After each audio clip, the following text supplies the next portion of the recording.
Stevo Kuhn is an entrepreneur who is shaking up the world of coffee. He's an authorized SCA, that means Special Coffee Association trainer, and has founded his business Urban Brew 5.5 years ago. He is certified in several high-end barista skills and has won several national titles in the coffee industry. Stevo, welcome to the Strategy Maker podcast. Awesome. Thank you, Johnny. Appreciate you reaching out, and it's great being on this platform. You have such a remarkable journey to share with us. So let's start by diving in.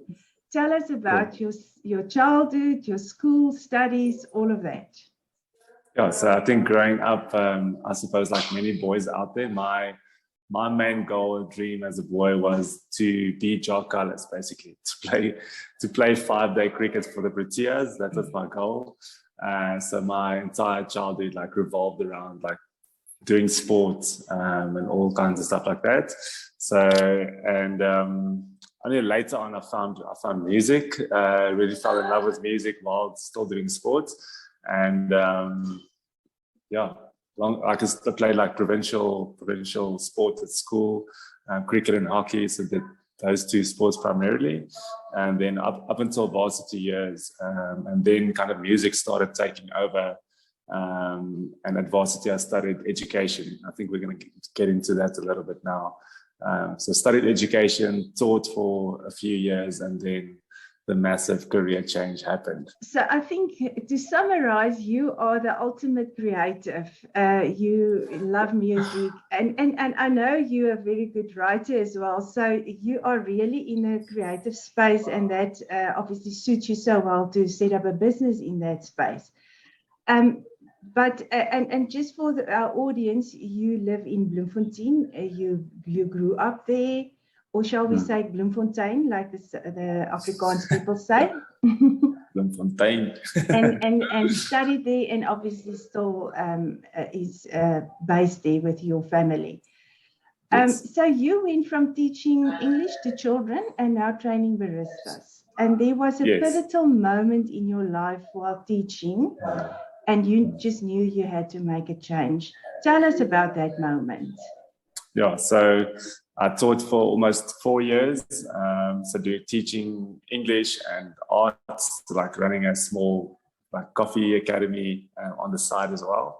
And I remember, so I'm not a very I want to say confrontational personality. I don't like confrontation. I don't think many people do, but I particularly did not enjoy it. And I found myself in the first year really confronted with this thing of you have to be confrontational. And a lot of things happened at the school where I was at. It wasn't kosher. It wasn't great. And I feel like it just killed me. It killed my personality. And I feel like the system and the structure that I had to function in just killed my creativity. And I just wanted to get out from, I almost want to say, day one. So I stuck for almost 4 years, up to a point where emotionally I just fell apart. I had had a breakdown in period 1 of that particular day, and I remember calling my wife and I told her I need help. I can't continue like this. I love people, and at that point in time I hated people.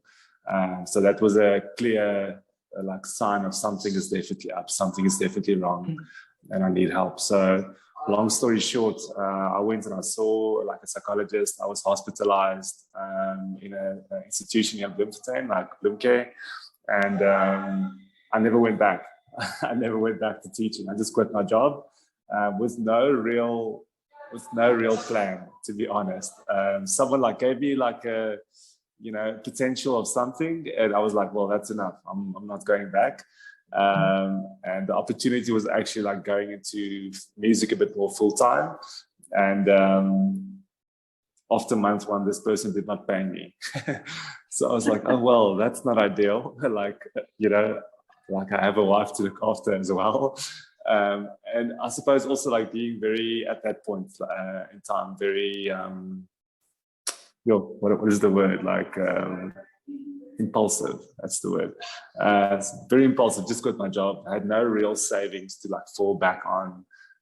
So that led us down a massive rabbit hole of like, okay, well, survival, but also I don't want to go back into something that's like gonna just like kill my creativity once again. So I thought the way out is music.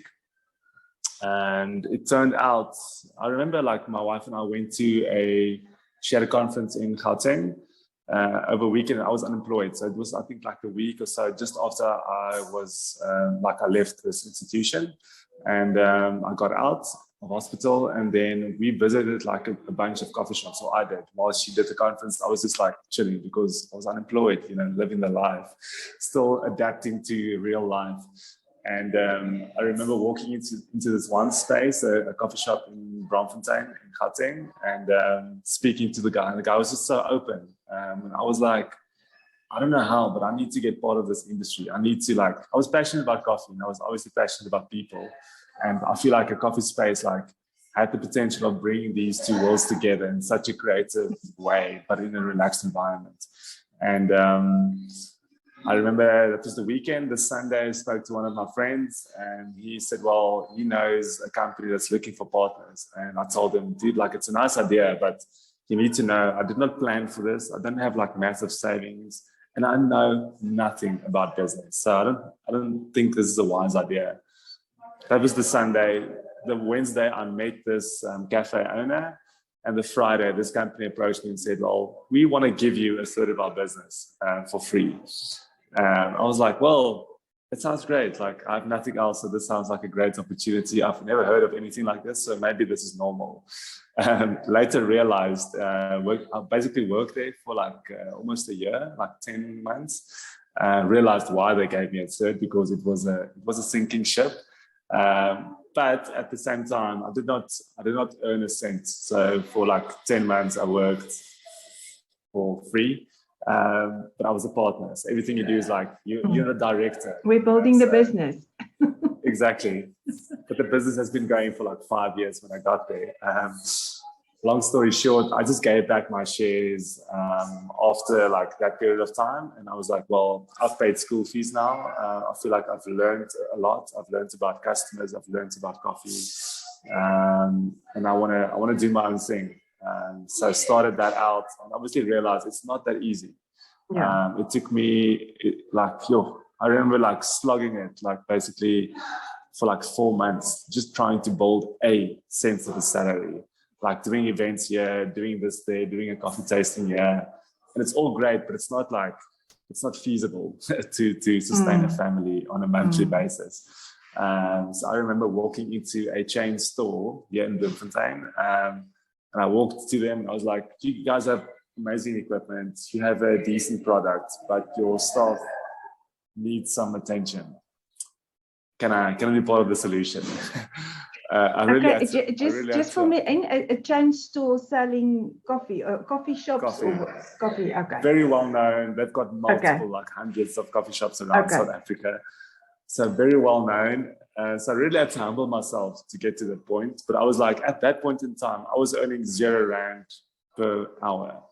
Anything per hour is better than what I'm getting now. And I walked into an interview, and the guy said, well, you're overqualified. I was like, I don't know how that's possible, but okay. And he interviewed me for a position at their head office in Gauteng. And I said, well, it sounds great, but I'm not interested in moving. My wife fell pregnant at that time with our firstborn. So it was not a good time. Both our parents being here, my wife, her job is really suited for who she is. It's built around her skill set. So it's not just something like an accountant, you can just get a transfer and do the same work in a new institute. It's completely different. So that held us back, but in a good way. And to this day, I'm very thankful for that. So I worked at this place for a month, basically, and then other opportunities came. And I think the thing just snowballed from there. So here we are, long story short. Amazing. Interesting for me, following a lot of entrepreneurs, is when you get to that pivotal moment, you kind of sit down and you assess your skill set. And obviously yours was education, trained in that, and English, writing and all of that. Then obviously your musical skill and the coffee skill was kind of there, and you were doing small gigs with weddings and all of that, but that was not your main focus. And then come the moment and you need to assess, and you go into, okay, so next is obviously I'm strong in music, I want to pursue this, and then it's a dead end. And all of a sudden, this phoenix arises, and you can, but then you start exploring the breadcrumbs. Literally, I feel as an entrepreneur, I put my head into every open door, every open window, everything that I'm in this huge city, and I'm pursuing, because my feeling is somewhere something will fly open. And when it flies open, to me, that's the indication. The others are red flags, and like you said, learning, going through the university of life. But when it flies open, everything connects. The energy, the creativity, the skill set, and obviously then the rest. But then starts another part of the journey that's really very hard. So when an entrepreneur decides to start a new business, you have a clean slate before you. How have you decided on your business name and brand, and what does it stand for? Sure. Maybe just to backtrack a little bit before I go into that. So after leaving this chain store, I had like 3 opportunities, 2 of them being outside of Bloemfontein, Gauteng. And then I had the option of continuing on my own, which was obviously not working at that time. And then another company in Bloem approached me, which was definitely financially the least viable option. More viable than myself, but less viable than Gauteng. But it wasn't Bloem, and that weighed more for us, and we had to pay the price financially. So I worked for this company for a year. Through a series of events, I was on my own again.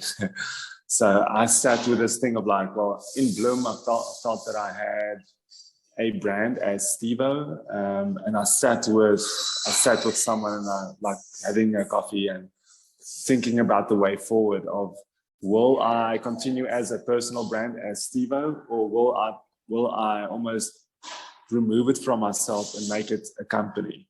I will like register a company like a B2Y, so which I didn't anyway. Yeah.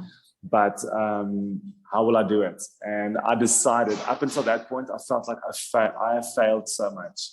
And I've made it so personal. So every time something doesn't work out, it's Stevo, it's me, it's Stevo. And I think, childhood stuff, like I feel like you hold on to that because it's kind of like part of your belief. So I decided based on that I will not call it Stevo's Coffee or whatever you want to call it.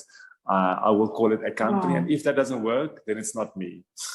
But I can remove myself from it, and I can continue with my life as Stevo and who I want to be and what I will become. So I basically made a list, very easy. I made a list of names that I liked, and I just sent it to a few friends. I was like, what do you guys think? What do you like? And Urban Brew was one of them, and people liked it. So I was like, cool, let's go with it. I think I always see myself like living in cities, because that's what I love. I love the hustle and bustle. And that's where urban comes from, and obviously brew just coffee. So like something taking it forward, like innovative, creative, but being around coffee. So, and now, years later, I'm so thankful that I called it a company, not because I failed and I could like get out of that easy, but because the company now is not just me.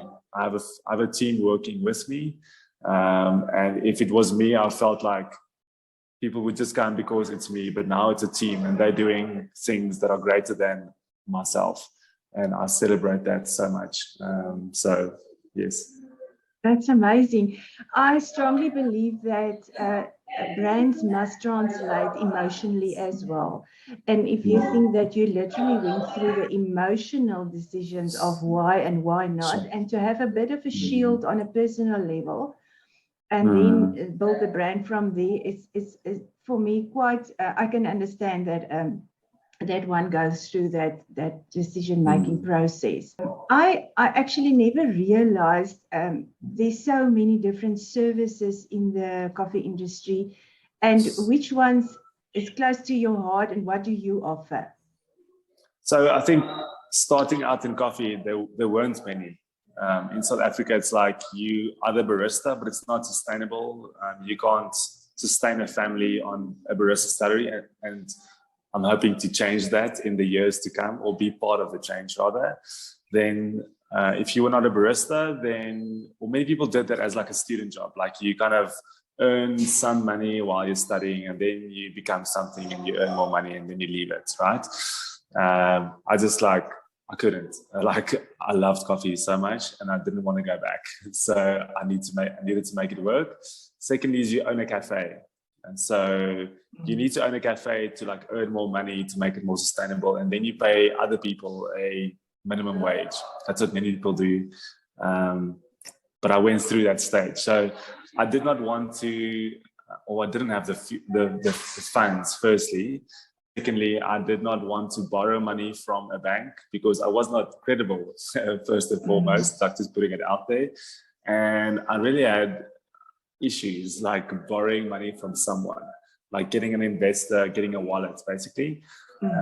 Or thirdly, you are a roaster. So you roast coffee and you sell roasted coffee to other people. And so although I've done all of those things, like except owning a cafe, but I ran a cafe for people that had other day jobs. So I managed the business. So I kind of I knew what it took to run the company, like in its entirety, roasting coffee, managing staff, all of that. And in that process, I spent time training other people. Maybe also say this. When I left this business, they put me under restraint of trade for a year. And I know that you can go to court and it probably will not uphold because that was my skill set, right? Yeah. And I sat with someone that I have a lot of respect for, a leader that I follow. And he said, well, Bloem is small and the coffee community in Bloem is even smaller. So he suggests that I just do whatever this company allows me to do. And provision is not in my hands anyway, and that's my belief. And provision will come. Just turn the cheek and do the hard yards. And turns out one of the things that I was allowed to do was training. So I had a small pop-up in a corporate space, which for Bloem it's like a massive office, but for you guys it's nothing. So 700 people working in this office, and I negotiated with them, and I said, well, I can uplift your staff morale, and I can make sure that your staff almost doesn't leave the office, but I need space. And I pitched it to them, and they were like, okay, we like this idea. What do you need? And I said, well, I need that corner. It's unutilized at the moment anyway. So I come with my own equipment that I did not have at the moment. I borrowed equipment from people up to a point where I could then afford to buy a machine. So started out there. They gave me the space, they gave me water, and I came with products and I came with equipment, and I sold coffee for 3 mornings in a week. That I sold coffee from 7 to 12. So that was one part of my salary, and then I kind of built this thing of training. People wanted more and more training. I started doing more and more consulting work. And really realized that that's a massive passion of mine. I thought leaving education that I hated education, but it turns out I'm coming full circle now, and my main thing is education. Yeah. So it wasn't education that was the issue; it was the system. I feel that I did not gel with that system so much, and I needed a different, more, I want to say, fluid system that can bend a little bit to suit my specific needs, and I think just who I am. So long story short, I think that's the education is the main thing, but that had to become a thing, and I think now in South Africa, coffee training companies or consultants are becoming a thing. For me, that's exciting. I feel like I was part of the pioneering element of training, but it's also great showing other people, the next generation, there are other ways. Maybe it's not known to you now, but it's not to say that it's never possible. what are you doing, and who can you connect with to start building something that's greater than where you are now. I can just imagine coming to work on a Monday, Wednesday and Friday, and everybody saying Stevo is in the house because we can smell the coffee. That must be really uplifting. I would love to work in such an environment. And I would have been one of your biggest supporters if I worked in that environment. Sure. So the South African coffee industry seems like a vibrant and a creative space to be in. Tell me about trends spilling over from abroad to South Africa. What are you noticing and what excites you? Sure. So many things. So many things to say on that point.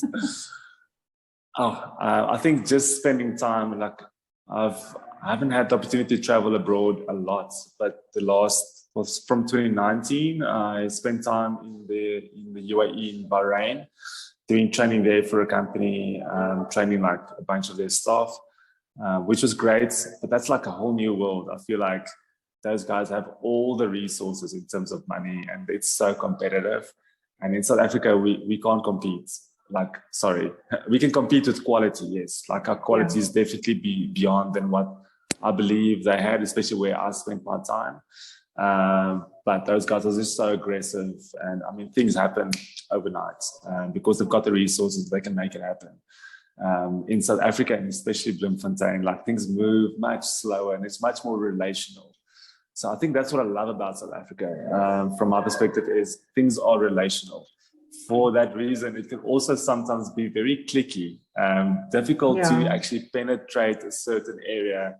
And regardless of where you live, whether it's Cape Town or Gauteng or like KZN in the Durban, like there are clicks and it's difficult to get in if you're an outsider. I think I was privileged that I never came in as an individual. I came in as almost like a consultant working with a well-established business. And to this day, I'm focusing on building these relationships. So I don't go in as Stevo. I go in as Stevo, a partner of this company, doing this work for this customer and client base. So Urban Brew is actually not going there. Although I believe, and I'm sure you will agree, that there are always a brand within a brand. And yes, although I go there and I don't promote Urban Brew is coming to Johannesburg. I go to Johannesburg, and if people fall, and I sell whatever company's coffee there, or I do training for their customer base.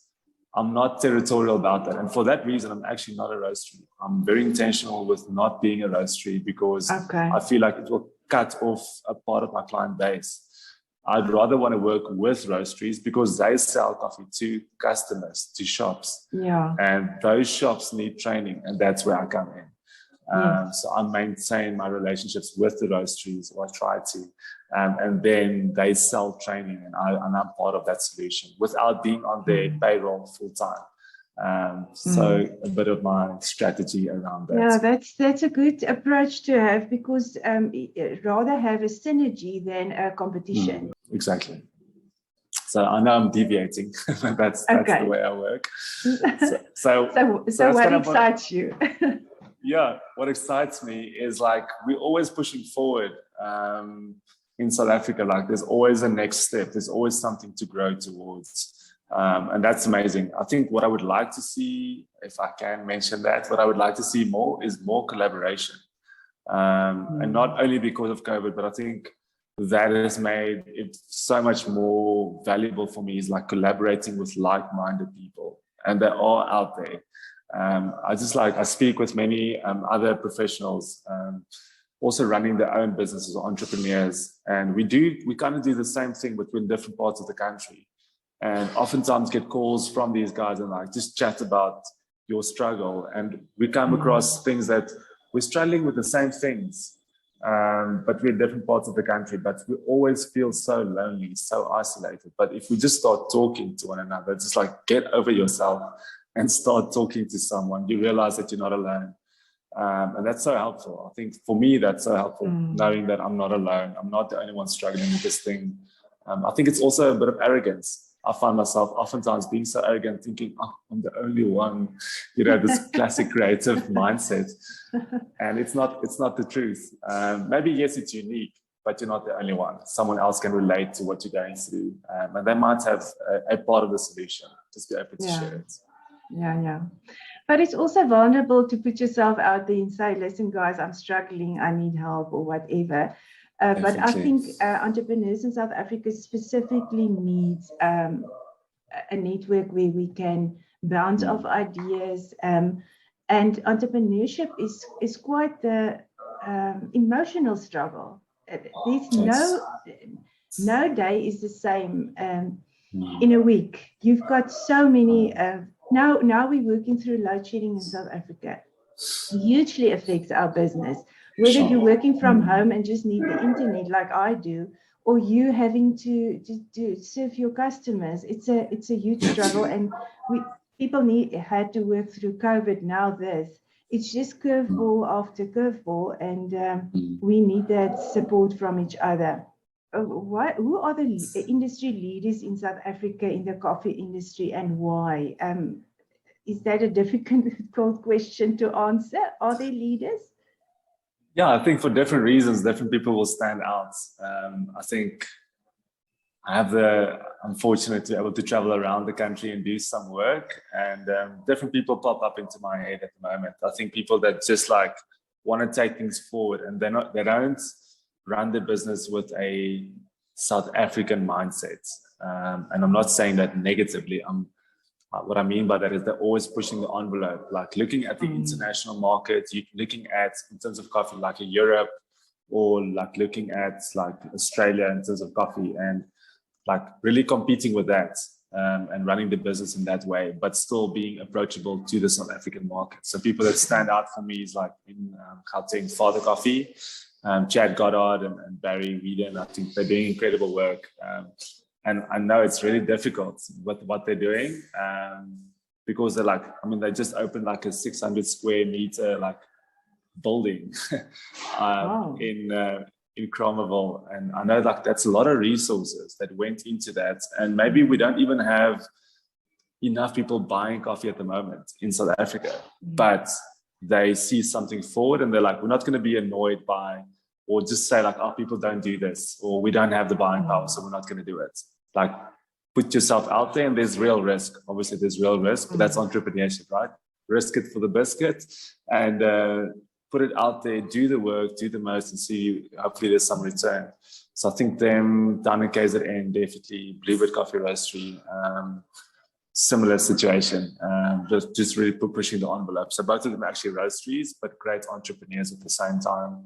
And then, I mean, individuals that I have a lot of respect for, like Matthew Carter, working with different farms and like looking at sustainability, which I think is a hot topic, and rightfully so. So, and like uplifting people, like upskilling farmers, like how to improve their farming practices. Jono Robinson from being there, like also doing amazing work, and he doesn't post everything on social media, but his heart for people is insane. It's so big, and especially for Africa. So these are guys that I really respect and look up to. There are more, but these are just guys that pop up into my head right now, and I think deserves a mention. So you've competed as in a few barista competitions here and abroad. Why the need for barista competitions? I think for me, starting out in competition was a thing as like this guy from Bloemfontein, and I just wanted to measure myself against the national markets, you know, because to be someone in Bloem, with lots of respect, is doesn't really mean anything. It's a small town, you know Bloem, so like love the people, and it's brilliant, right? But it's like people oftentimes just like think like this, and I needed to measure myself. Not be content with that. I think that's just part of my personality as well. I don't want to be content with where I'm now. I always want to push forward to what's next and what is possible. So I started competing nationally just to measure myself. And I remember going into the first competition, just like, it's actually a great position to be in because I come from Bloem and no one expects great things to come from Bloem. So I'm kind of like this guy that if I don't do well, people will not be, you know, people won't worry about it. And I went into that competition with that mindset. I was just like, let me just check it out, you know. And I went down to, the competition was in Durban, and I finished 7th. So I just missed out on finals by like a few points. And I was actually like, whoa, like if I just apply myself, I think I can do better. I think I have a chance, you know.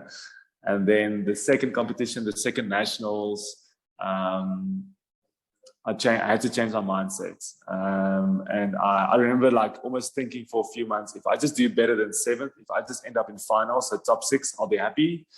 And then someone challenged me. They're like, listen, dude, you're never going to win if you always go in with a mentality of just like, I just want to check it out. You need to actually go, like reach for number 1.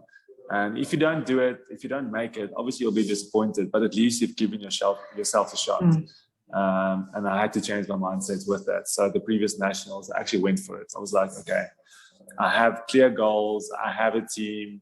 Let me actually go for number 1. And I finished 2nd. I did not even win that competition. And I could feel the pressure. I feel like the community, for some reason, I think just working a bit more nationally, people were like rooting for me. And I felt that. And obviously that builds a bit of pressure. And I have pressure for myself because I want to do well and I expect great things. But there's also like the pressure from outside. And I loved it. It was incredible. I finished 2nd, got like the award for like best technical and best espresso. And those are my 2 goals actually. If I could win those 2, I feel like I will do well and I will probably be top 3. And I finished 2nd, and the feedback was incredible. So I was like, okay, I did not win. A shame. I remember my wife, like she was pregnant with, Oliver, our second born, was born like January, and the competition was in February. She was like there at Hostex, and it was chaos. Shame. And I remember her telling me like, listen, I want you to win, but not this year. I'm rooting for someone else to win, because just practically, like, you know, having 2 kids and like her single parenting is just a bit of a nightmare. And me going to a world competition, it's just going to be crazy. So I was like, okay, fair enough. So it turned out with COVID that the World Brisk competition got postponed from Melbourne to Greece earlier this year, which also got postponed and then moved on to Milan in Italy last month, October. And 3 weeks before the competition, I got a call from the national body, SCASA, and they said, well, the winner decided to defer to Melbourne to next year. So by the rules, I have an opportunity to compete at this competition on a world stage, even if I did not win. And I was like, well, people like go through the whole career waiting for this opportunity. I have it. Let me go. It wasn't the perfect opportunity, but it was an opportunity. So I had to, like, you know, of the 3 weeks that I had left, I had 1 week of training, like a full week in Gauteng, so I couldn't practice. I had nothing. I didn't have a coffee, didn't have tickets, I didn't have a visa, I had nothing. So the whole rat race and the whole process started. But like so many people like jumped in and supported me, and I attended this competition. And learned so much. I can imagine. I saw you competing in Sandton in the second nationals, and yes. I must tell you, to me, it seemed nerve-wracking, and I cannot even imagine, you know, performing in that time frame and be so precise and exact in your execution. So I've got a lot of questions going on here, but let's start from the beginning. Tell us, what are the rules around the competition? Okay, so you have 4 sensory judges, 4 people it's basically like your customers, but they are coffee pros, so they know what's happening. And then you have a technical judge behind you, like watching, like, you know, are you wiping? Are you cleaning? Are you, for example, if I tap this twice, I need to continue that all throughout. I need to be consistent. So a technical judge looking at these things, and then a head judge just making sure that everyone is doing what they're supposed to be doing and everyone's calibrated in terms of what they're tasting. So to your 4 sensory judges, you give 3 drinks to each of them. So you basically make, in 15 minutes, you make 12 drinks. You make 4 espressos, 4 milk-based drinks, like 4 like small cortados or something that translates with a milk-based drink. And then last course that they call it a signature beverage. So something where you have to be innovative. You have to create something new, almost like showcasing the potential of coffee, like what is next in coffee. And I think maybe to answer your previous question with this sentence is, I think there's a massive need for competition because it pushes us forward. It continues to force us to think of, we're not happy where things are now, but what is possible next? And that could be in the way we serve people, the types of coffee that we serve people, or like showcasing the farmer. Like, this is an unknown farmer in whatever part of the world, and I want to showcase his coffee in our collaboration on a world stage.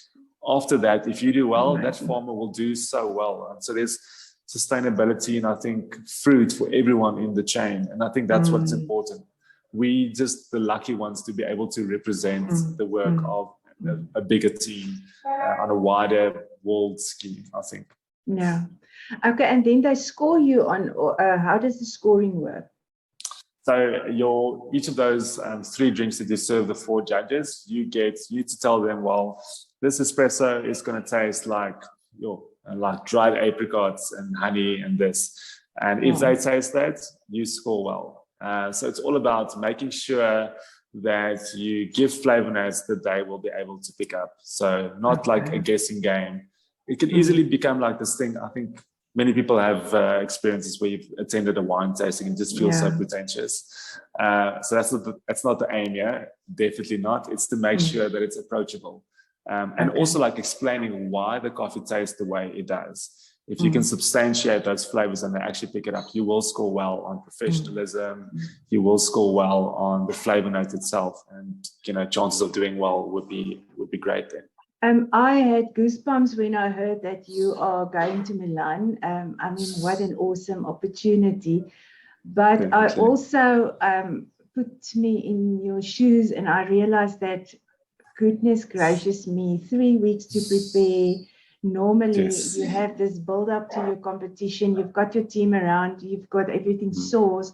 So share with us the hecticness of that space. How have you prepared for this one? Johnny, I think you know me. Like I'm not scared, but I think for that, like sometimes it can just come across stupid. Like I think oftentimes I just like stop and think, am I stupid for doing this thing? And I think some people would think like, yes, you were definitely stupid. But for me, it was like, I know I'm going to go there and I'll learn a lot and I'll come back with knowledge. I'll come back with, because at this point or before competing in Milan, like I've only had the mindset of competing at nationals, the competition that you saw. So that was like the ultimate experience that I've had until I went to Milan. And now it's like getting feedback from an international panel. For example, if I tell the judges, I remember like tasting this one coffee and I tasted like, these pink musk and sweets, like I tasted something aromatic that reminds me of that. And I wanted to say that, but I know that an international judge doesn't know what that is because that is unique to South Africa. And in the coffee world, the global coffee world, musk is not a positive attribute. It's like, it's funky, it's fermenty, it's not a good thing. It's like it's a defect. So immediately you have to change your vocabulary. How would you communicate to an audience? And I don't know where the judges were from. Those 4 judges, I don't know their nationality. I think one of them was American, but I didn't know any of them because I'm not familiar to the world stage. So I think maybe answering your question, definitely it would not have been possible if I had to do everything on my own. And I did not intend to either, because it's just, that would be stupid. Going into nationals, I had a team around me, and the team from Father really supported me a lot. And I wouldn't have done as well as I did without their support as a team. So going into a world competition, first time competing outside of South Africa, definitely you need a team. So like logistically, I had a lot of support, like people booking flights for me and helping me with a visa and so many things on a practical level.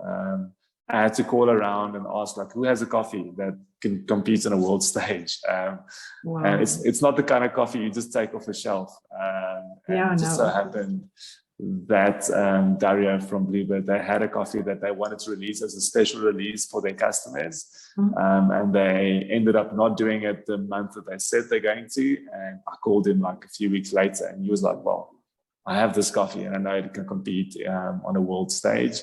So that things kind of just fell into place. And I think linking on to what you said earlier, like you put your head into a door and if it's open, like it's open. And I think that was previously in my career, like I wanted to kick doors open because I wanted to make it happen. And I had to learn the hard way that's not how it works. You knock on the door and you check if it's open. If it's open, go.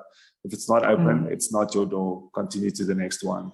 And this for me was like proof, like I got this call. I didn't push for it. I didn't push for anything. Things kind of started happening and the door was open. So I just had to like just move into it and not be afraid. Don't be scared of it. Don't think about like what people will think or what people will say. You have to continue because the door is open. And to some people, it never opens. It's open for me now. So just move into it. Amazing. What was the main attribute of that coffee that you used eventually? It was a very clean coffee. I think in the world of barista competitions, the type of coffees that come out now is like very funky and fermenty, giving you like really exciting flavors. Like to get a coffee that tastes like candy is not uncommon at competition these days. And I wanted to come back to, the coffee that I got like was really clean. So really like very delicate in its flavor, like, clean, high in acidity, and the texture of the espresso was incredible. So I really fell in love with that. And I tried to focus on that. And I built my set on like the simplicity of everything. Not trying to add on because the coffee in itself is incredible. So let's just keep it basic. So that's the way I tried to build my set. And also I think through lockdown, like I had to come back to what I loved in coffee. And for me, it was how you can use your senses to slow down. I remember coming out of hospital. And like in the hospital, I learned this technique of like, just like actually tapping into your senses, like breathing.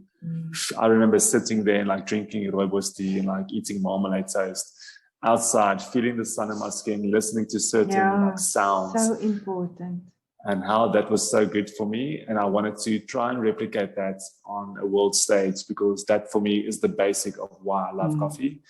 And I think we need to come back to it because it's so easy just to like get trapped in the rat race and what's next, but just come back to the basics. So yeah.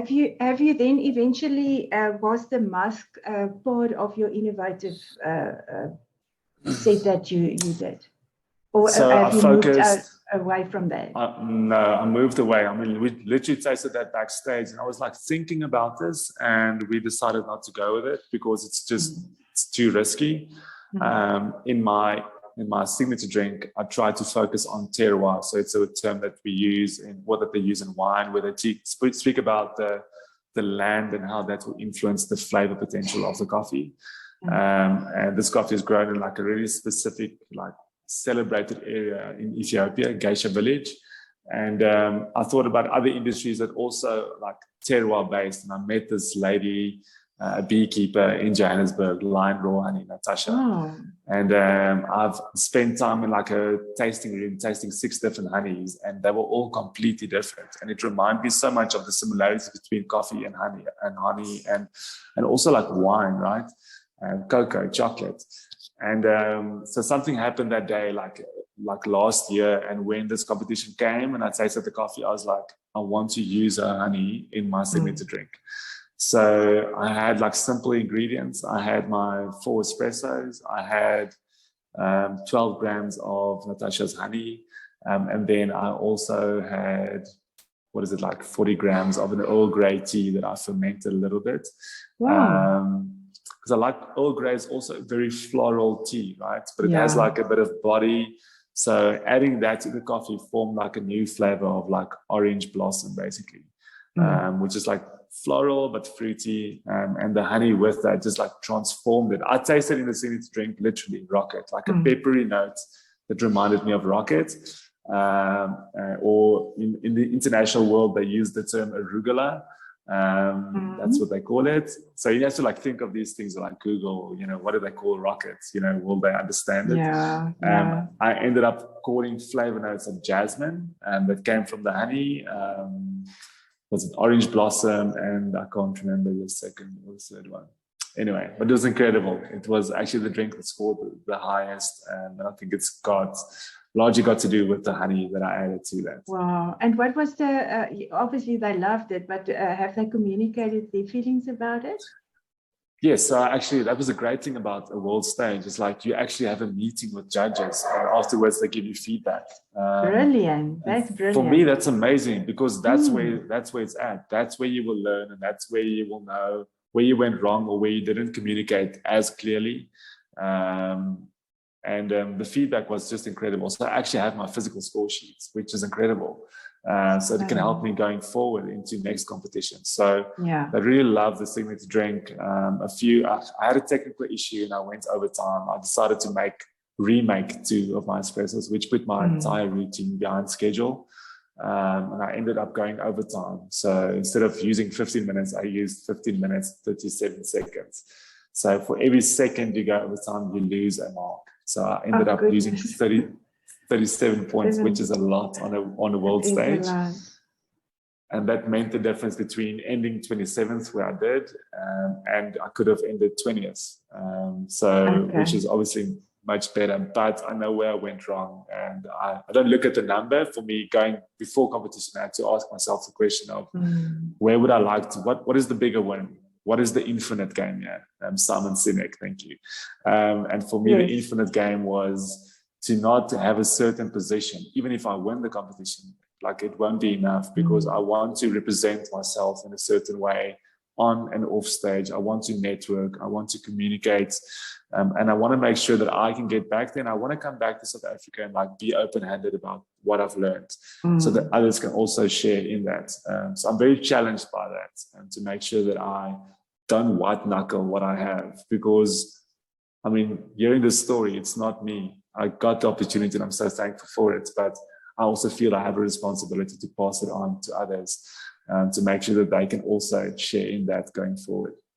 And I think that is what entrepreneurship is all about in any way these days. If COVID has taught me that, it's like, go back to the basic, be open, share stuff, support, and then you will grow and the people around you will grow. So that's my motto in life as well. But we cannot complete this discussion around competitions and everything without talking about Milan. I know you didn't have a lot of time, obviously, to sightsee or anything, but what was your perception of the vibe there and the people? Yeah, I think for me, going into competition, our visas only allowed us, South Africa is red listed, I think still to this day. So we were not allowed to go and spend more time than 120 hours in the country. That was the premise on which we got our visas. So that's 5 days. So, and the competition was, I think 4 of 5 days. So I literally landed the day of orientation. We had to find flights for that, and then we flew out the night of finals. So I couldn't watch the final sets, and I couldn't see the award ceremony. But I mean, after my competition on the Sunday, I had to ask myself the question: what would I like to do now? What will make this trip worthwhile? And luckily, I asked myself this question beforehand. And for me, it was not to although Italy is obviously incredible and there's a lot to see. And a lot of gelato and pizza to have, or to have or whatever. For me, that was not the goal. It would not satisfy me. I feel like I would just stand there and miss my wife, So let me not do that. I wanted to connect with other people and other professionals. So we went back to competition every single day, even if I was not competing, to go and network and to be intentional about that. So the vibe was incredible. I think going into competition and going into this venue, you're going in as almost a fanboy of, these are Instagram handles that you've been following, and you send them DMs, and they don't reply because you're no one, right? And then you walk out after like a few days, spending time with these people, having actual conversations with them and getting over yourself, and then just stepping up to them and be like, hey, this is who I am, this is where I'm from, I love your work and it's incredible. And just to see how these guys are, obviously they're human, right? But they're just so open to share, like, again, open-handed about what they have. And they obviously someone in the industry. They were just so willing to help and to contribute. And for me, that was incredible. After 5 days, you walk out with like, you know, the hugs and all of that, you know, no longer a fanboy, but, and I don't want to say peers because it's going to sound arrogant, but like we can relate on a certain level. And that for me is worth so much. And hopefully will mean a lot to me going forward. So I assume you will be back with your wife visiting Milan for the rest of the I hope so. time. I'm sure it's on your wish list.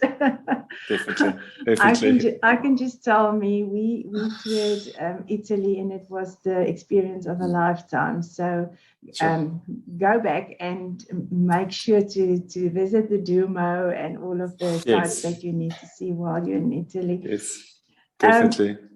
So let's shift gears a little bit. I want to know a little bit more about the business side of the business. Do you follow a specific business model? Do you have a strategy? Which marketing channels do you use? I think I'm very organic in that sense. Like I said early on, I'm not a business guy, actually. I'm driven by passion, and you learn enough business along the way to make sure you can do what you want to do and what you need to do, right? So it almost feels a bit backwards. So everything was not like specifically planned out. You know, I didn't have this incredible business plan written out that I'm not saying is not worth it. I think it is worth it. I had to learn, why do I do what I do, and all of that. And I think sitting in our space now is like, it's been a dream of like a few years to open a barista academy. I never wanted a cafe, actually, because I feel I'm a shocking manager and I don't like managing or micromanaging things or people. So I didn't want to have that. But, you know, I think through lockdown as well, like I had the opportunity to start up a team, and I've got a team that I feel like they can do things, they can manage things. So let's give them responsibility and let's be part of their growth as professionals. And yeah, sure, they might and they will probably leave and go on to do greater things. And for me, that's not a threat. For me, I feel everyone that I train, whether they work within my company or they come to a course, I see them as a walking resume of the work that I do. And it doesn't have to mean more business financially. It's just like a word of mouth. And if that word is positive, I feel like I've done a good job and it will lead to more things. So I think it's very organic in that sense, John. So yeah, I've had a lot of support from people. So I was fortunate. Again, I didn't have like a lot of money starting out. Cool. So like I said earlier on, I didn't have a lot of money starting out. And I actually had someone that was interested to invest into my business a few years ago. And it was a really pivotal moment. I was so tired at that point, and I was ready to give up. I reached out to another company for employment. Like I was at that point, and I went for an interview. My wife was not happy because it would have meant that we moved finally out of Bloem. And afterwards, they were happy, and my wife just said to me, like, "We're not done with Urban Brew." She still believes in the brand, and I was like, "Ugh." I just so wish she wouldn't say that, because I'm so ready just to work for a salary now. Like, I don't want to struggle to know where the next money will come from. You know, how are we going to pay our bills or this or that? Long story short, I said no to that opportunity that I initiated. Luckily, we still have a great relationship. And like 3 weeks later, like I got like a confirmation of training McCafe in Central South Africa. And I think that changed a lot of things. So I think, and that's been a story of mine. Like every time I feel so tired, like something massive happens that is not of my, you know, success, or it's just provision. And it's like, it's a lot of favor. It's favor. That's like the one word that I believe in. and that I feel like has been so true over me for the last year.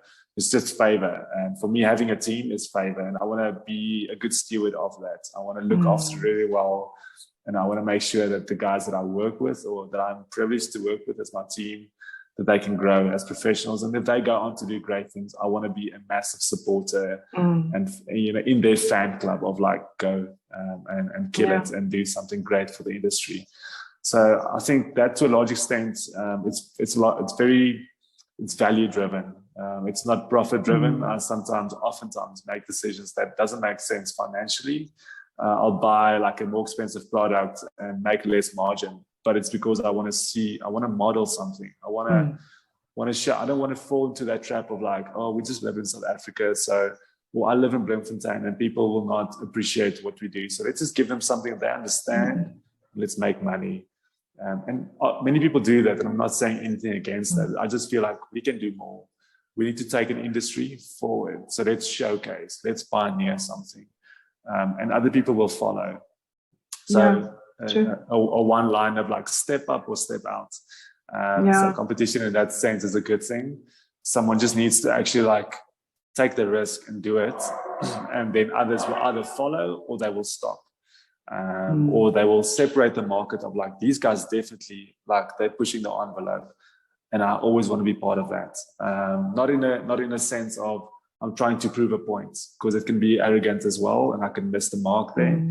But of like, I believe this is possible. So let's collaborate, guys. Like-minded people gather. Let's go for the next phase, and people will follow. Let's get them to that point. So I'm very driven by that. I agree with the favor part that you mentioned, but I want to add obedience as well. So the favor comes, but then you need to obey. And sometimes, like you said, it seems so risky to make the alternative decision as to the mainstream decision. And that's, I think entrepreneurship is a very risky business on a daily basis. I feel confronted with risk on a daily basis, but you need to make a decision and move forward. And sometimes you fail, and obviously sometimes not. So the space that you're sitting in, is that your training studio? Can I call it that? Yes, this is my barista academy. Yes, it's like a 20 square meters, 25 maybe, square meters of like a barista academy that I train people in on a weekly basis. And then I actually have a cafe, but I run them as separate businesses. So the Barista Academy is like its own entity. They both function as Urban Brew, but we've got registered on paper Urban Brew Barista Academy and Urban Brew Coffee. So coffee has got its own staff, it's got its own books, it's got like its entire thing, but like it's in one building. So the aim is obviously then the cafe looks after the staff in terms of finances, but they also run it. And then the academy is this physical space that I train in Bloem, but I also travel and then do work in Gauteng or across the country. And, you know, as borders open up, hopefully more internationally again. So, and like the academy can travel, it's me, which is great. So, yeah, and it's just a brick and mortar so people can see it. Yeah. So the idea is that can I, as the public, book a session with you and or treat my best friend with a training session like that, or us as a working team can come there and you will train us? Definitely. We actually have quite a few people, like corporates, that want to come and do a coffee tasting, or they just want to do something fun, and we love coffee. So and we build something like, you know, I'm not very rigid as you gather, so we can build something to fit your needs. If you want to just come and have fun with a few friends, like we can build something we've got a bunch of coffees and we can do that. Or if you want to like do training on an internationally certified level, we can do that as well. You want to find employment abroad, or if you have a shop and you want to send them for training, or I need to come for training, like regardless. So anyone can come. It's an educational center. So yeah. That's fun. I love the setup you have there. So you obviously mentioned that you have quite a big team supporting you. And I know your biggest fans and supporters are, of course, your mom, Debbie, and your sisters, Nadine and Charlene, and your wife, Alvi, and your in-laws. Yes. So you are surrounded by strong women. How do you balance building this business, the turmoil, the forwards and backwards scrambling, and obviously family life? Sure.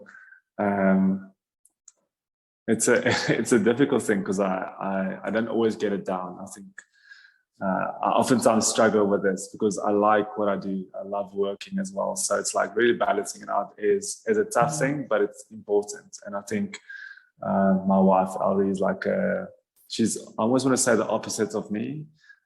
She's like slower paced, but she's thinking like years ahead, she sees the pothole, kilometers from here in life. And so I'm not like that. I kind of stumble upon things oftentimes. I can dream big, but then I want to do things, and like see where we get. And I've learned, it took me a few years, but I've learned that the way she thinks is valuable to me because it's literally the opposite to me. She's much more strategic than I am. I'm much more like passionate and stupid in terms of that sense. And so really leaning into her. So if like, let's try and create a space where we've got small kids. I mean, like Zoe and Oliver, like 5 and 1 or 2 almost now. So like, let's spend time with them because we can see like they need to spend more time with their parents. And if I then travel and I come back, let's make sure that we spend time together as a family and like build these rituals for our family. And in some seasons it's going better than others, but you also, like you mentioned, have a lot of support from my mom and parents-in-law, like supporting us with the kids as well. But making sure, I think like basically boils down to like, if I have this massive business that's super successful, whatever that might mean to people watching, but I'm alone, I feel like, it'll be very sad for me. I'm not saying it's not worth it for some people, but for me, it would not be worth it. Who do I enjoy that with, or do I just look at my empire and like, that's it, that's me.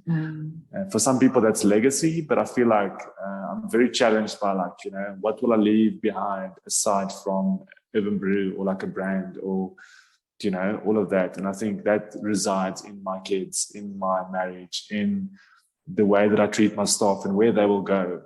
If they leave better and if they're enriched by our interaction and they have something to add, contribute to society, I feel like I've done a good job. It sounds very philosophical, but I think it's true.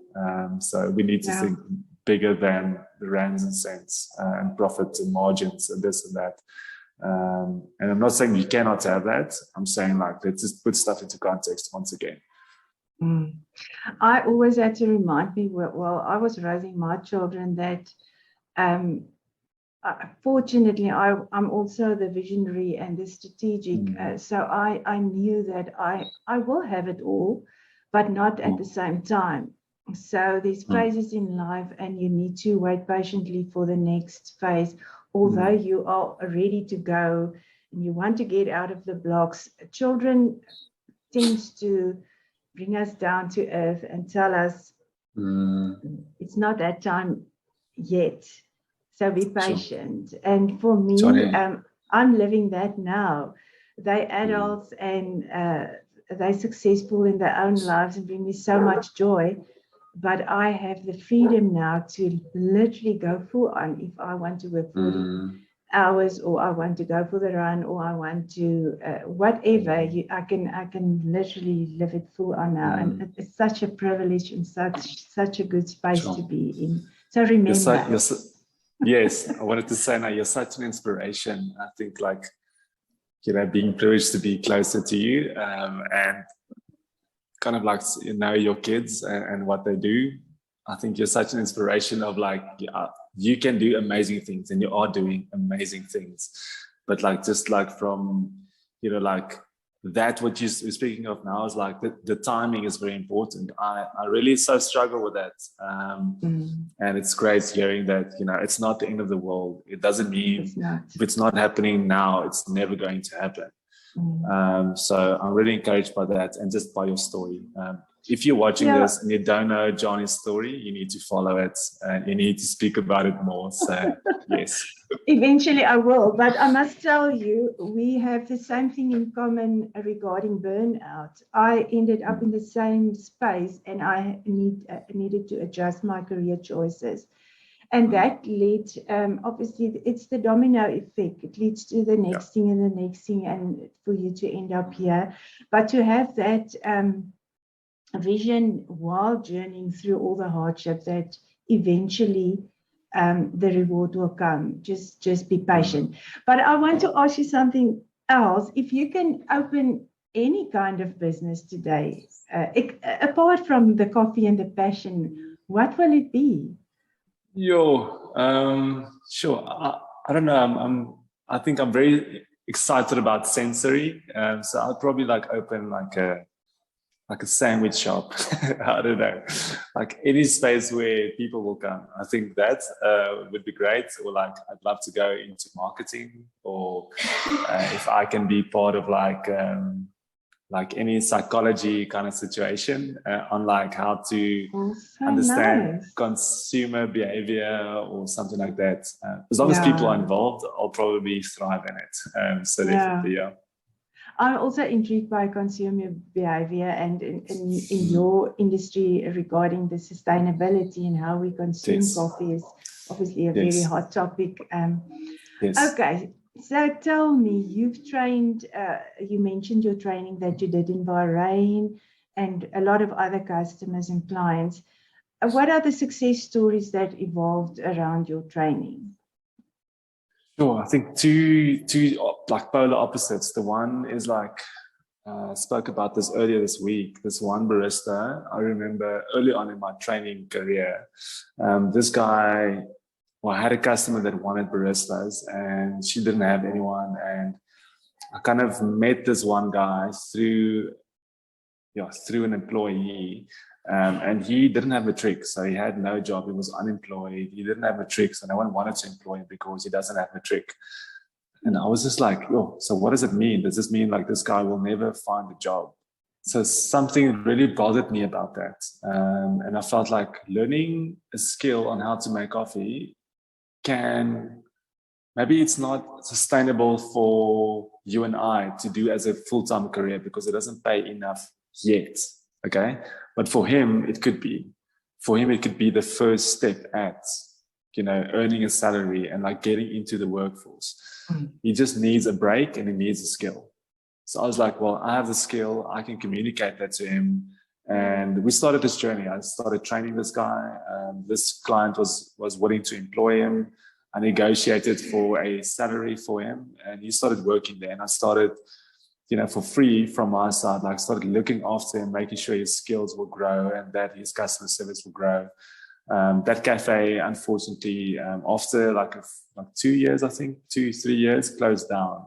So, and then he was unemployed, almost unemployed. And again, other customers or other shops would call me. I get this oftentimes. If I were to start an HR company, I would be so rich, literally renting out other baristas. I don't want to go down that route. If you want to, you're welcome. So, this guy has a skill. He's got experience, so he's employable. 2 other companies called me. They were like, do you have someone? I was like, yes, I do have someone. What are you willing to pay? This guy's got this level of skill, this level of experience, and he's been trained by me personally. So that hopefully counts for something. So I could negotiate for him for a salary, for almost work environment. And he could find a proper job. And now he's earning obviously more than what he had earlier. And I feel like a salary that I feel like is probably a little bit more than what any other barista, at least in this area, is getting. And I think that's a success story, right? It's massively successful, not because this guy's competing in competitions or anything, but it's making real change in someone's daily living. For me, that is success. That is incredible. So that's one side. And then, I don't know, I have lots of other customers that do the international course and then they find employment abroad. I had someone just find employment in Ireland as a barista. People going to Australia, people going to Germany. For me, that's incredible. Being part of that story is a privilege for me, and seeing them do well is a privilege. So I'm really encouraged by that, and it keeps me going. So much to share, right? How big was the team that you trained in Bahrain? 60 people. I trained 60 baristas in, I think, just over a week, like 7 days. It was insane. It was like, I really did not sleep a lot. It was a rough time. I drank a lot of coffee. It was rough. It was a good time. I learned a lot. So that was great. And then as soon as I had that experience, I was like, I need to do this more often. It's possible. Maybe I can't do it on a monthly basis, but if I can do 1 or 2 trips like that a year, I'd be so happy. I'd be over the moon, Yeah. So that was 2019. Going to 2020, my aim was to do 2 international trips a year. And I had 2 lined up, and then obviously COVID happened. So it threw a spanner in the works. But again, I also believe that things happen at the right time and the way that it should. So at the moment, I don't have anything planned as of yet. I have a few conversations, but nothing planned as of yet. But I'm thankful to be able to have a lot of work, even in Bloemfontein, like doing some work with a big institution, like a tertiary institution, which is helping a lot. And then still having customers outside of Bloem, which does help greatly. And what is your future dreams for the business? So if you were to ask me earlier this year, what is my 5-year plan, if people even have something like that anymore, I would have said I want to do a sensory course, there's a specific sensory coffee course that no one is teaching in South Africa, and I wanted to do that. So in September, actually, I had August, I can't remember, everything is a blur. August, September, I had the opportunity to go to Kenya to visit or to go and do this course firstly. And while I was there, I visited a coffee farm. That's been a dream of mine, just to see what it's like at the source, and to speak with the people that's actually growing the coffee. So that was incredible. Good and bad. You hear great stories, but you hear stories of exploitation and red tape and this and that. But it's it drives me forward. So those were 2 of my goals, and then to go to WBC. So those were 3 of my goals for the next, I want to say 3 to 5 years, and all of that happened within 2 months. And also to open a barista academy, that happened as well. It's been a dream of mine for years. So that also happened. I literally got back from Kenya, and 2 weeks later we opened the academy. So it's been insane. I want to be able to say I have dreams now.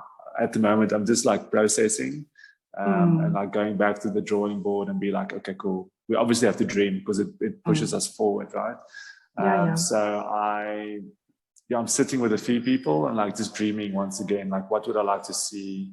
I don't have anything at the moment. At the moment, I just want to make sure everyone's doing well, everyone is okay, everyone is growing. Yeah.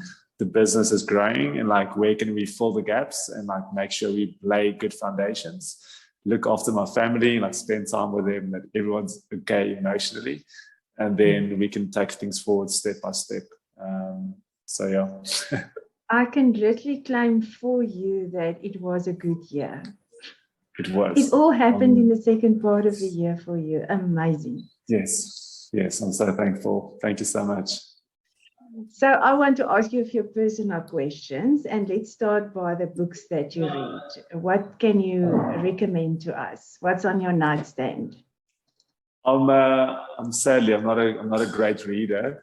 So what I can say though is where in terms of leadership, in terms of running a business and leading a team, many people read books.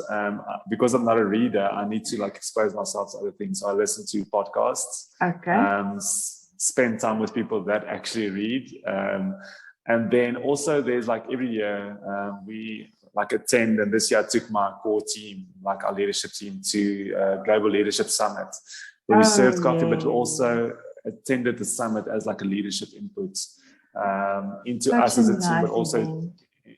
yeah, it's incredible. And for us, it's meant so much. Every year it means so much for me. So if I have an issue with the team on how to lead people and how to motivate my staff, but I think everyone has, right? Even if they are like amazing staff members, and I definitely have. So we oftentimes need to just like get people back to that point of like, why are you doing this and how will we move forward?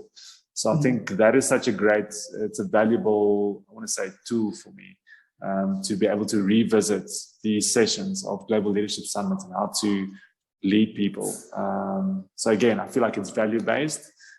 So it comes back to that, like, why do I have a business? Why do I employ certain people? And making sure that we revisit these things oftentimes. So that's not reading, but I am doing that, which has been very helpful to me. I feel podcasts are such a good replacement if you don't have time to sit down with a book, actually, because you can download or you can have something playing in your ear while you're doing other things. And I love the combination of that. But in the last few weeks, working through load shedding up here, I actually turn to books again and spend my quiet times with, because you don't have the internet available, then you just work through some of your favorite books again. I just want to quickly bounce back to mention something to you about the Kenya part. So one of my favorite movies is Out of Africa, old movie. Okay. Oh, yes. Have you ever watched it? I think I might have, but like years ago. But many maybe people have you referenced must this, so I think I need to go and watch it again. And a beautiful soundtrack, and plays. The setting is obviously this coffee farm in Kenya, and the landlord and how it plays out, the relationship with her and laborers and all of that. So go and have it. The scenery is just exquisite, and I always envision that is the ultimate coffee backdrop or farming backdrop for a movie. So you will maybe find that interesting. Making a note of it. And which online icons do you follow and why? So I love this company in America. There's this coffee roastery run by Chris Barker and one of his friends. The company is, it's not Glittercat. You're catching me now. The individual is Chris Barker. Okay. So he's got like an incredible podcast series, and they talk about, I mean, like, he's a great coffee professional and competes in barista competitions and stuff. And obviously has like a load of YouTube videos where he teaches people how to make coffee. But in the last few years, they have moved to entrepreneurship and like just being truthful, almost like opening up the doors to their business and sharing why they do certain things. And that's been very helpful to me because they're so authentic in their way. Like they'll say, like, we struggle with this and this is how we approached it, or we are still struggling with this and we don't have a solution yet. And I think that's great because it's a coffee business first. It's people that I actually respect. And secondly, they're just being truthful about, because I mean, social media can very easily be this thing of like, we just want to show people what we want them to see. So we tell them, oh, we're so amazing, we do this and look at that. And you just feel like, oh, I don't have that. I'm falling short all the time. Whereas they're just like breaking the game and just like, this is who we are. This is what we have down. This is what we learned. This is what we still don't have down. I think that's great. So I love what they're doing. Chris Barker, and then company in Switzerland. I love what they do. Mame is the cafe name, run by a couple in Zurich, run by a couple, amazing coffee professionals, and they just like, so they compete in world barista competitions and win, and then they also just train others. So they're just like, again, open-handed, passing on to others. And I think definitely also a company in Australia, Honor, is the company name. So also a previous WBC champion, but also doing a lot of work. This guy actually, he trained the barista champion from Kenya. That actually, this guy actually lost his job in COVID because of, he worked in this fancy hotel. The hotel didn't have customers, so they didn't have a need for him. So they let him go, or like worked part-time kind of situations. And he part-time just to because he has a family. He did, what is it like? He would build furniture, like carpentry. And which is so sad for me, honestly. And this guy from Australia, listened to a podcast where Martin was talking, the barista champion.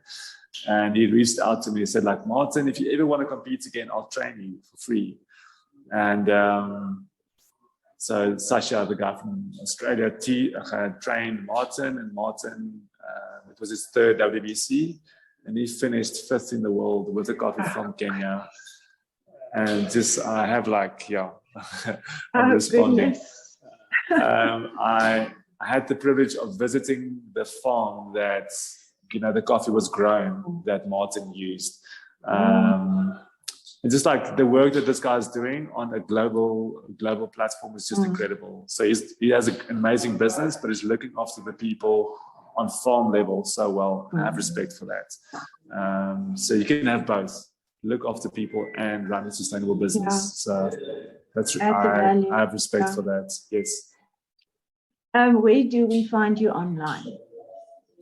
So we have a website, Urban Brew Coffee, that is basically focused on training primarily.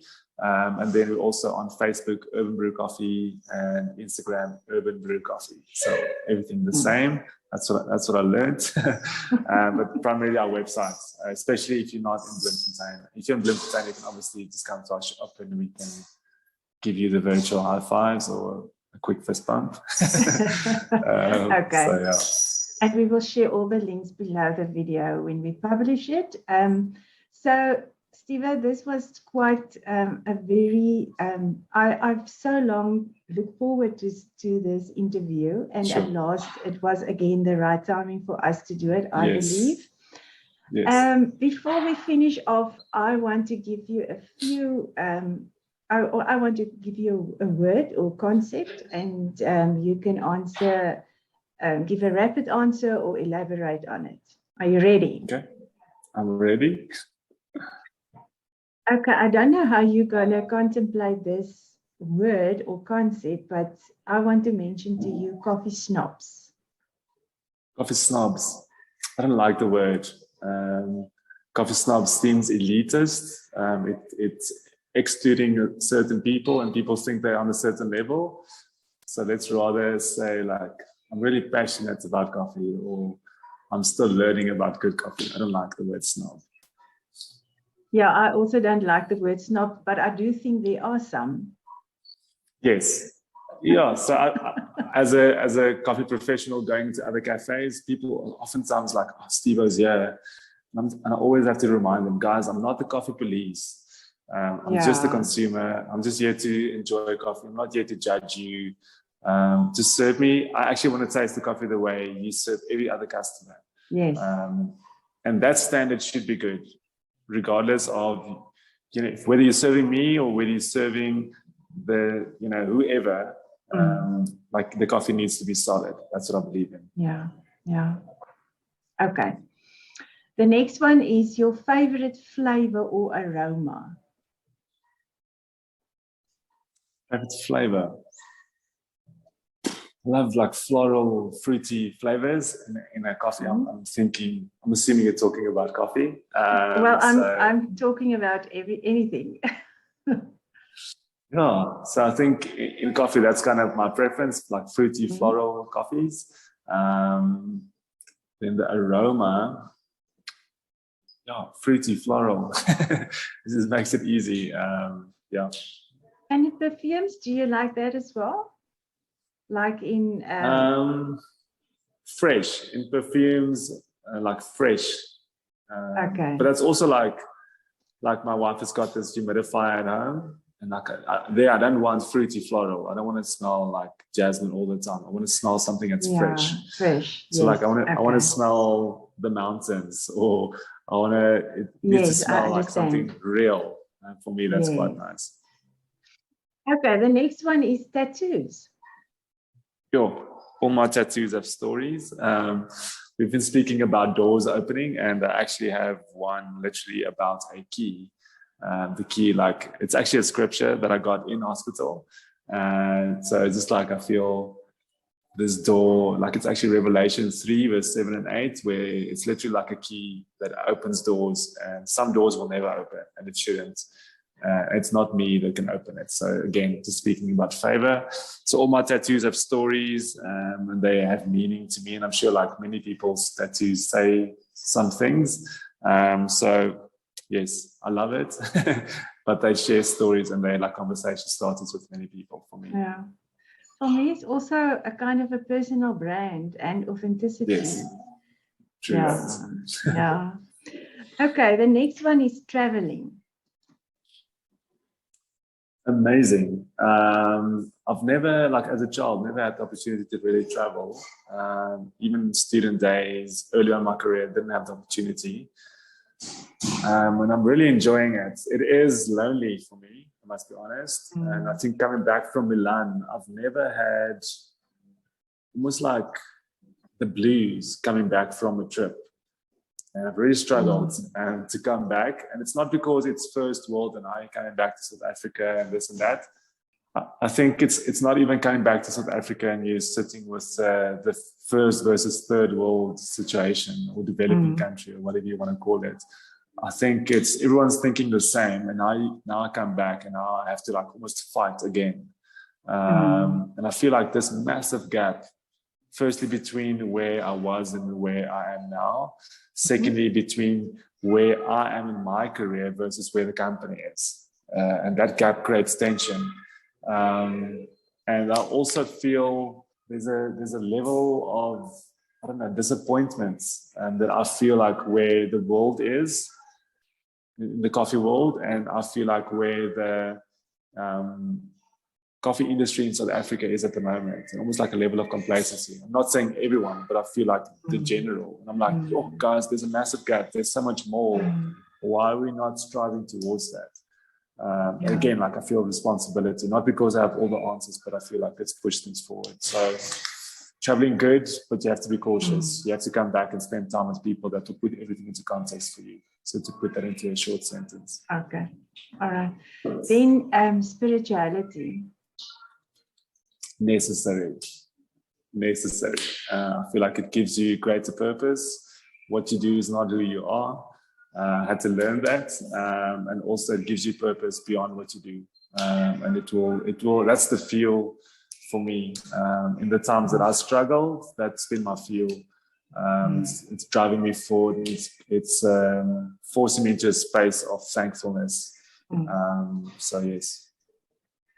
And I always end with the last one with most of my interviews, South Africa. Potential. What's the potential? I've always focused on the positive. I'm not aiming, even in Bloom, I'm not aiming to leave Bloom unless I am moved. And I'll find something that makes it worthwhile. So we will always pay a price. And it's not always financially. So yes, I'm living in Bloom and we are living in South Africa, and there are things that we may be annoyed by, but how can we be part of the solution? Instead of just like, I've seen so many people leave Bloemfontein for career opportunities, and that's not wrong, or for more money or for better scenery. And then get to that point, get what they moved for, but still not being happy. So I'm convinced that more money will not make me more happy. Seeing, more beautiful scenery will not make me more happy. For me, it's the people. It's the people around me. That's what I love about Bloemfontein. And that's what I feel like that's what we have in South Africa. Like, there are like-minded people out there. Let's connect with them. And let's encourage one another. Let's inspire one another. And let's grow together. Okay. Stevo, I want to thank you for this opportunity. For me, it was a privilege. I want to wish you all the best with your endeavors, with the business growth, with your training academy. And my feeling is there's a kind of a pull towards Gauteng, but we don't know what the future holds. I just know the world is your oyster. And like I said earlier in the interview, you're going to have it all, not all at the same time. So keep striving, keep being your best, keep pushing the envelope, and you've got a huge role to play in the industry in South Africa. And I am watching your space. Thank you for coming on to the Strategy Maker podcast. Yeah, thank you so much, Johnny. Thank you for the work that you do. Thank you for reaching out. And thank you for, poking all these questions, and it helps me to talk about it and almost to reflect as well. So thank you so much. And hopefully it means something to someone else there. So just let's continue sharing our stories and build something greater. Thank you so much. That's what we aim for. And I hope to see you soon when you visit Gauteng. Awesome. Coffee. Thank you.